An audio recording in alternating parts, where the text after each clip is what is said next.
पारस की रानी थी। यहाँ तक कि उसका पति राजा क्षयर्ष उसके रहस्य को नहीं जानता था। एस्तेर यहूदी थी। एस्तेर का रिश्तेदार मोर्दकै महल में कार्य करता था और उसकी देखभाल भी करता था। हामान ने एक बड़े इनाम को प्राप्त किया। वो बहुत घमंडी था। मोर्दकै के सिवा हर कोई उसके आगे सिर झुकाते थे। हामान अपमानित हुआ। उसने मोर्दकै और सभी यहूदियों को मारने की प्रतिज्ञा की। हामान ने क्षयर्ष को बताया कि यहूदी खतरनाक थे और उन्हें मारना चाहिए। क्षयर्ष सहमत हो गया और उन्हें मारने की एक योजना बनाई। मोर्दकै डर गया था और रानी एस्तेर को ये संदेश भेजा, राजा के मन को बदल।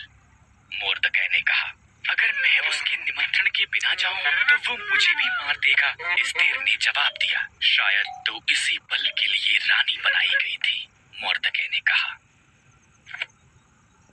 एस्तेर साहस के साथ ये प्रयास करने के लिए सहमत हुई। वो सिंहासन के कमरे में गई। राजा क्षयर्ष उसकी सुंदरता से चकित हुआ और उसे अंदर निमंत्रण दिया। क्या हम हामान के साथ रात का खाना खा सकते हैं? उसने पूछा। हामान उसके पिछले आंगन में एक बड़े खंभे का निर्माण कर रहा था। उसने इस पर मोर्दकै को मारने की योजना बनाई थी। तब राजा का निमंत्रण आया, इसलिए हामान रात के खाने के लिए महल में गया।